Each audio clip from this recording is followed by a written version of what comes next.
The Galactic Council spire hung above Keled Prime like a crown forged from patience and arrogance. Its ribs of translucent alloy caught the local star and bent the light into calm, ceremonial colors, nothing sharp, nothing urgent. Civilizations that had survived 10,000 years preferred their power to feel inevitable. Commander Elena Reyes stepped through the inner airlock and felt every eye find her at once. She didn't slow. The chamber was vast, circular, and layered in rising tiers where the delegates of the galaxy reclined in comfort earned by age. Species of every shape and chemistry occupied their stations, scaled, furred, crystalline, gaseous. Their seats were carved with the symbols of extinct rivals and forgotten wars. Humanity had no such carvings. Humanity had not been here long enough to bury its enemies. Elena took her place at the lone podium on the floor. No throne, no cushioning, just polished metal. The message was clear: stand, speak, leave. A resonant tone rolled through the hall. Proceed, intoned High Counselor Vailthrin.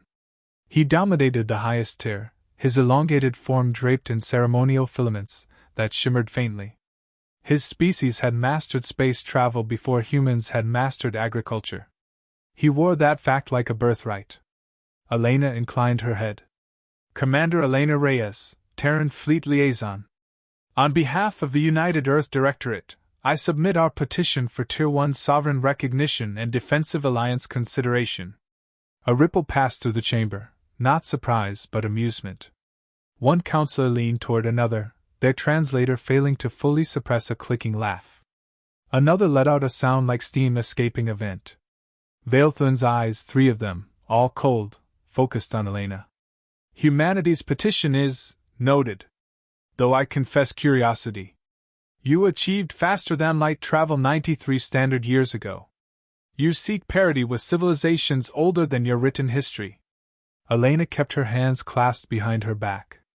We seek recognition, not reverence. That drew open laughter. A broad-shouldered delegate from the Hrax Dominion spoke next. Recognition is granted to those who demonstrate stability. Your species' record shows repeated self-termination attempts. Nuclear wars. Ecological collapse. Artificial plagues. Civil wars, added another. Internal resource conflicts. Near-extinction events, a third chimed in, voice smooth with delight. Plural. The laughter grew, echoing off the high arches. Elena felt it wash over her like rain on armor. She'd expected this. Earth had modeled this moment centuries ago. Vailthrin raised a limb, silencing the chamber. Commander Reyes, the Council values honesty. Tell us, how many times did your species nearly erase itself? Elena met his gaze. Enough to learn how not to. That earned a few snorts. Vailthrin studied her, then gestured. Continue. Our request includes warning of an extragalactic force, Elena said. The Car Dominion. Their expansion vector indicates contact with Council space within 3 cycles. A crystalline delegate shimmered brighter. We are aware of the Car. Raiders. Nomads. They strip systems, Elena replied. They don't raid. They harvest. Vailthrin tilted his head. Your data is speculative. It's predictive, Elena said. Based on loss. A murmur followed that, less laughter, more irritation. The speaker folded his limbs. Commander Reyes, you come before us asking protection for a species that cannot govern itself. You survived by chance, not wisdom. Elena felt a flicker then, not anger, but memory.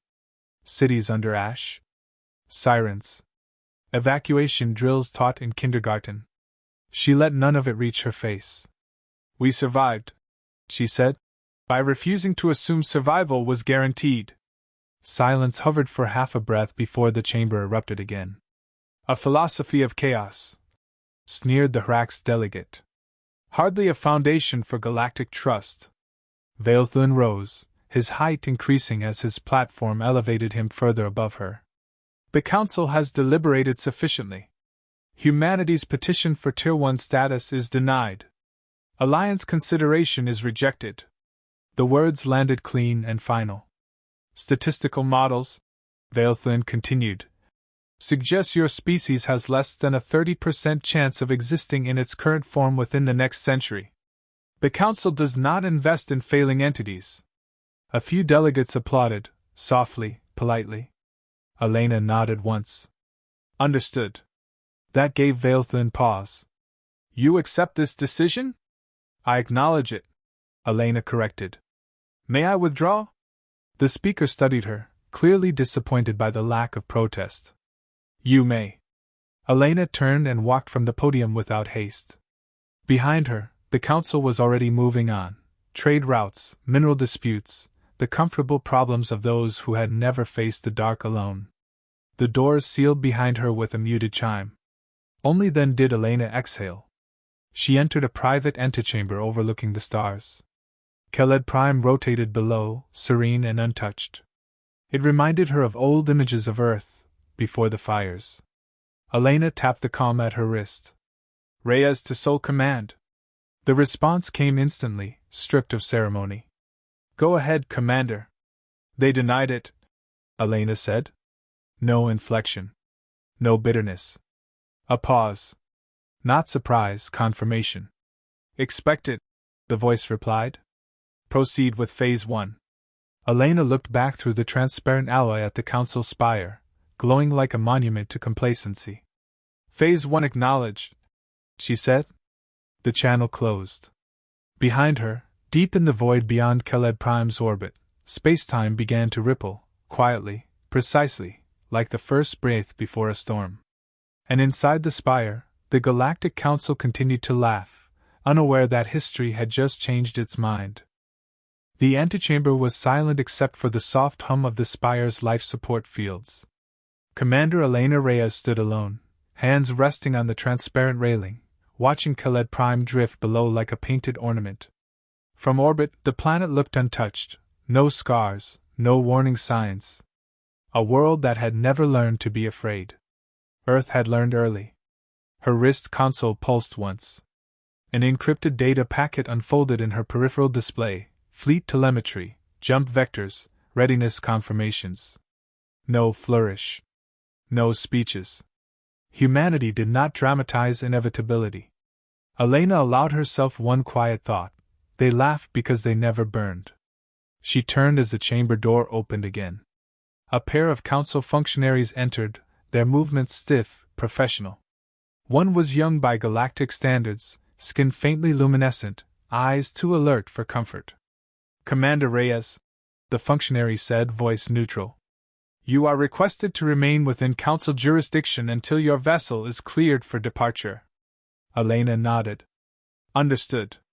The younger one hesitated, then blurted. You don't seem distressed. Elena studied them for a moment. Should I be? You were dismissed, the functionary said. Publicly. Yes, Elena agreed. That happens. The elder functionary shot the younger a warning glance, and they both withdrew. The door sealed. Elena returned her attention to the stars.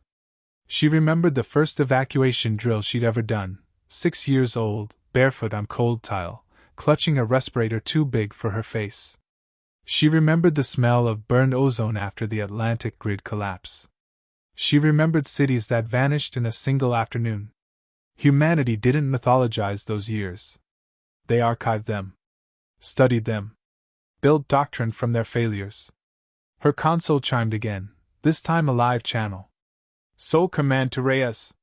Fleet synchronization complete. Elena straightened. Any deviations?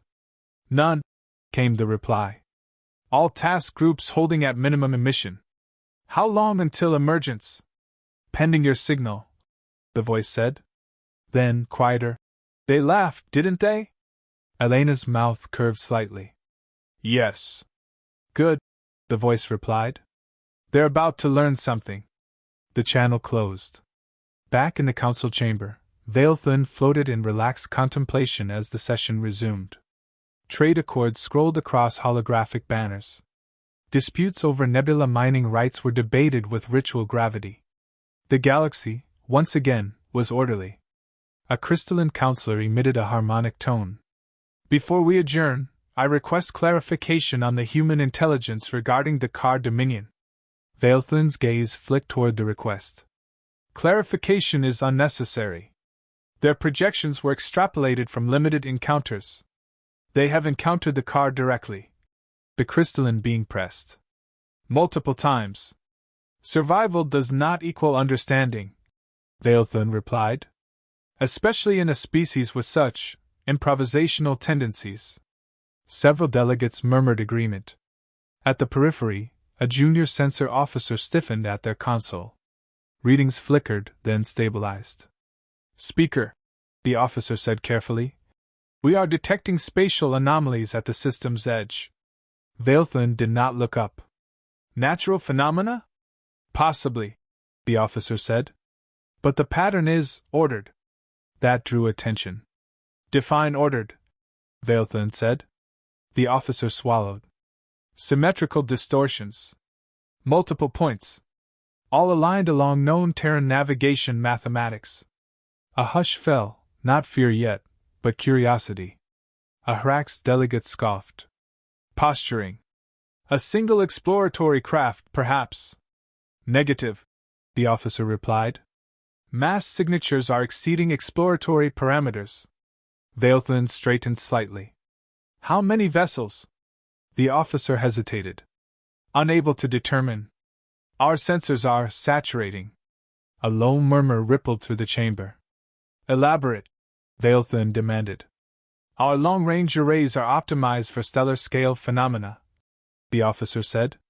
Whatever is emerging is forcing constant recalibration. It's not stealth.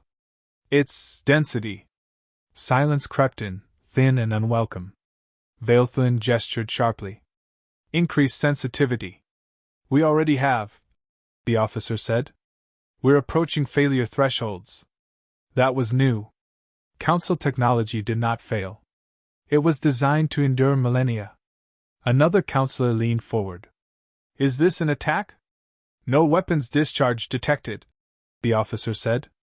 No targeting locks. Then why the alarm? Vailthlin snapped. Because, the officer said, voice tightening. Space is folding. As if summoned by the words, the stars beyond the chamber windows bent, not violently, not chaotically, but with deliberate precision. Light curved inward, drawn toward invisible points. A sharp intake of breath echoed across the chamber. Vailthlin rose to full height. Identify the origin. The officer's hands danced across controls. Terran signature confirmed. That word, Terran, landed differently now. Open a channel, Vailthlin ordered. Immediately. Before the officer could comply, a familiar hologram resolved at the center of the chamber. Commander Elena Reyes stood there, posture unchanged, expression calm. The background behind her was darker now, no longer the serene blue of Kaled Prime, but the cold depth of open space. Speaker Vailthlin, Elena said evenly. I apologize for the interruption. Vailthlin stared at her projection. Explain this, he demanded, gesturing at the warp stars. Elena inclined her head. You denied our petition. That decision has been acknowledged. Then why is your fleet? Our fleet is not here in defiance. Elena interrupted, her tone polite but firm. It is here in preparation. For what? A counselor demanded.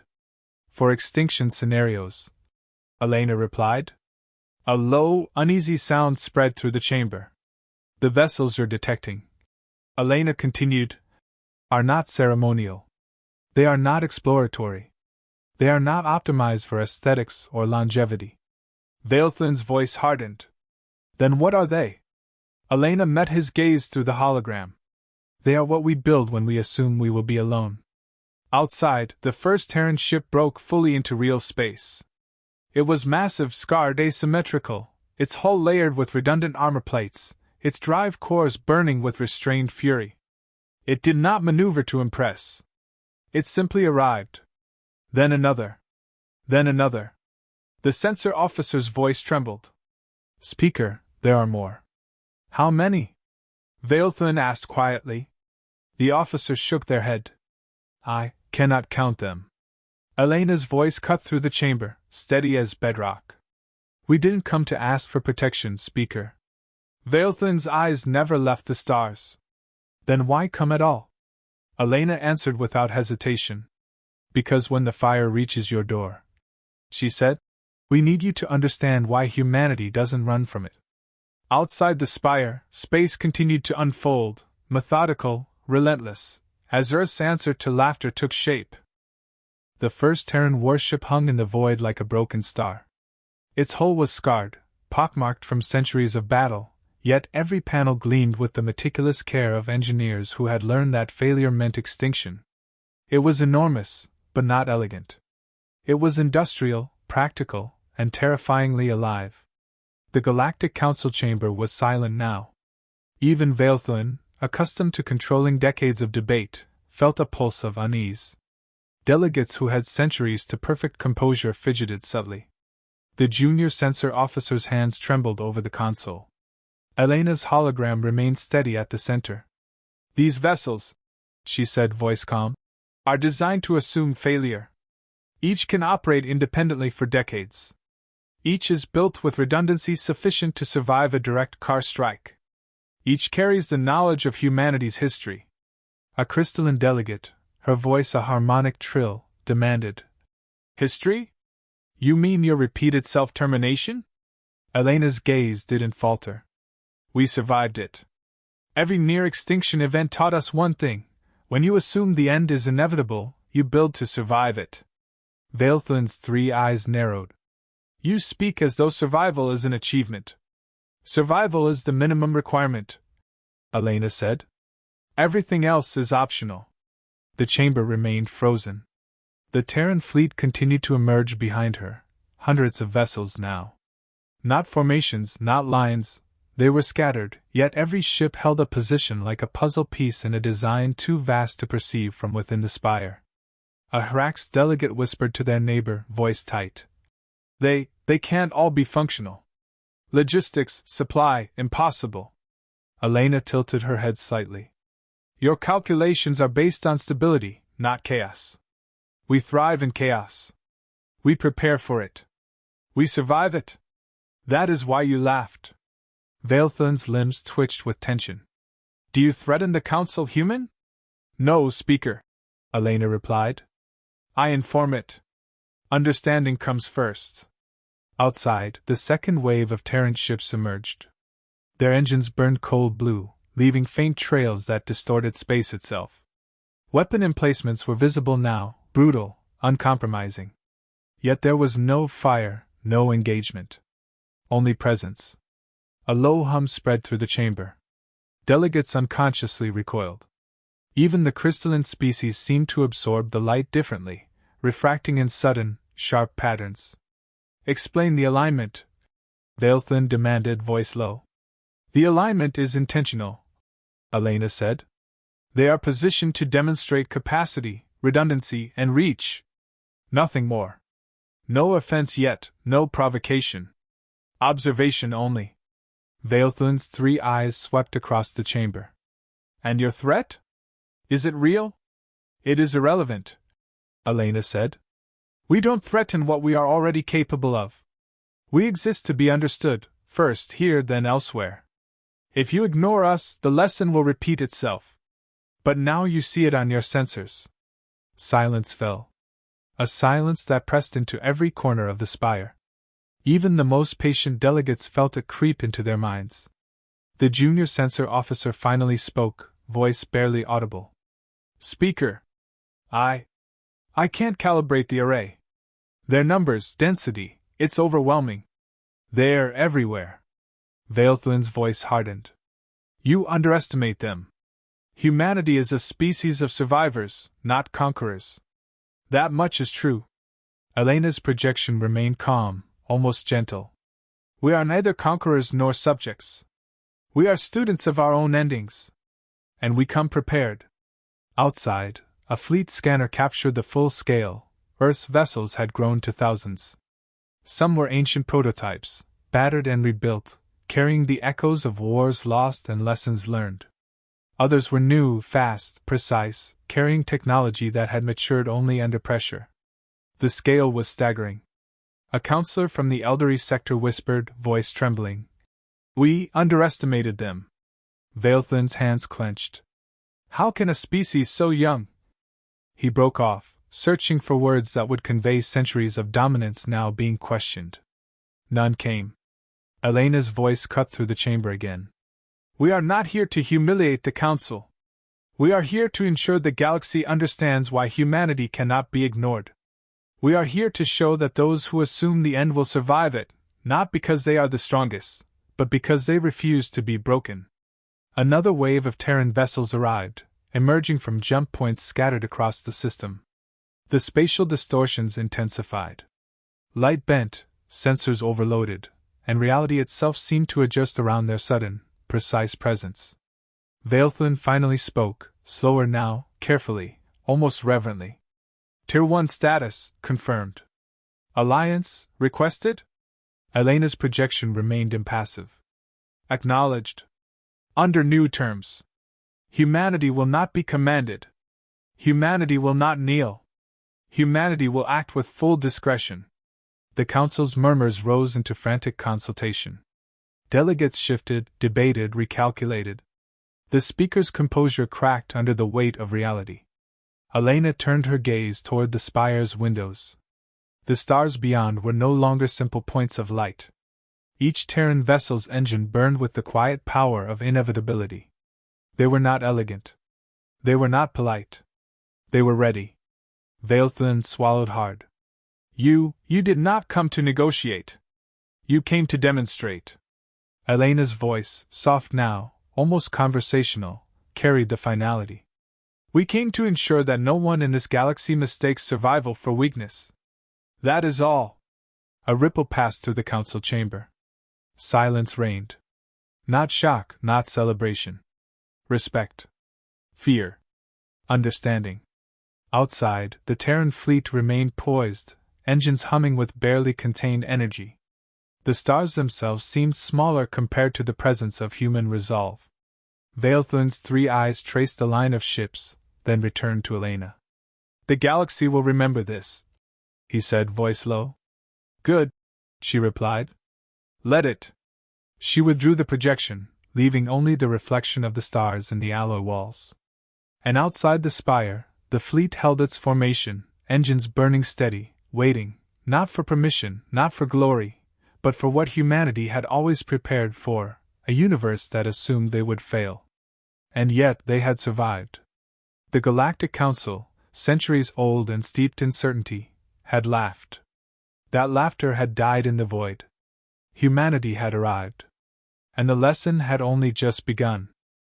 The calm did not last. Humanity had made its presence undeniable, but survival was never quiet.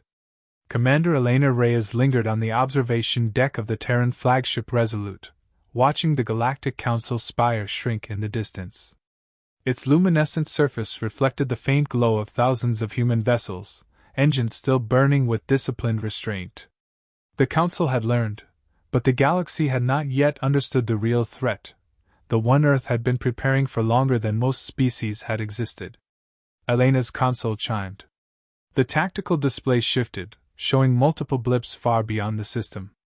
Calculated jump vectors revealed the approaching Card Dominion fleet, moving faster than any previously recorded movement in Council space. These were no exploratory vessels. They were predators. Efficient, brutal, and unrelenting. Commander, her executive officer, Lieutenant Amina Cho, said quietly, they're closer than predicted. Sensors indicate heavy armament, advanced propulsion. This is not an advanced scouting party, it's a strike fleet. Elena didn't flinch. How many vessels? Too many to count with long-range arrays.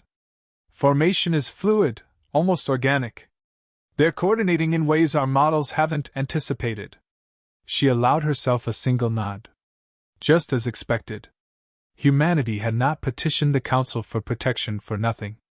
They had predicted this moment, calculated it down to the last jump vector.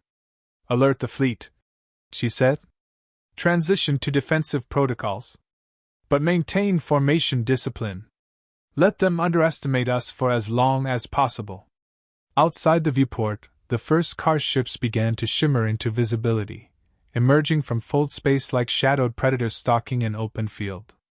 They were enormous, far larger than anything humanity had engaged before, with angular hulls reflecting weapon arrays as sharp and lethal as teeth. Their dark surfaces absorbed light, giving the impression of moving void rather than solid matter. Lieutenant Cho's voice was tight. Their fleet is designed for overwhelming shock. If we engage them now, we will not engage on their terms. Elena interrupted, calm but firm. Our goal is to survive the first strike, and make them regret underestimating humanity. The car fleet's leading vessels adjusted course. The shadows moved as if sensing the human presence below, but they did not know the scope of what lay ahead. They had counted on a council-protected system with minimal resistance. They had counted wrong.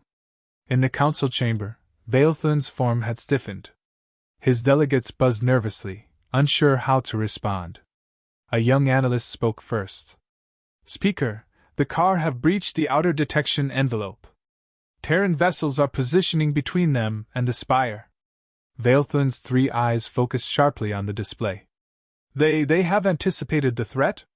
Yes, the junior officer said. Precisely. The Terrans have already calculated engagement trajectories, defensive perimeters, and kill zones. They're ready for a fleet twice their size. The chamber went silent. Not disbelief, but a dawning realization. Humanity had not petitioned for recognition. They had prepared for war. Back aboard the Resolute, Elena activated the comlink to the entire Terran fleet. All units, hold formation Alpha. Standard defensive posture. Engage only if provoked. Sensors active, weapons hot. Monitor car movements. Maintain redundancy chains. Do not lose a ship unnecessarily. Survival is priority 1. Acknowledged. Came responses in unison, across thousands of vessels. Each acknowledgement was precise, disciplined. No hesitation. The car advanced, their fleet dense and silent, as if the void itself conspired with them. They tested the perimeter with probing scans. Humanity's response was measured. Drones flitted into forward positions, collecting data without revealing true strength. Shield harmonics shifted subtly, sending false signatures that exaggerated fleet size. Their warships' redundant propulsion systems created deceptive blips, making the car miscalculate speed and numbers.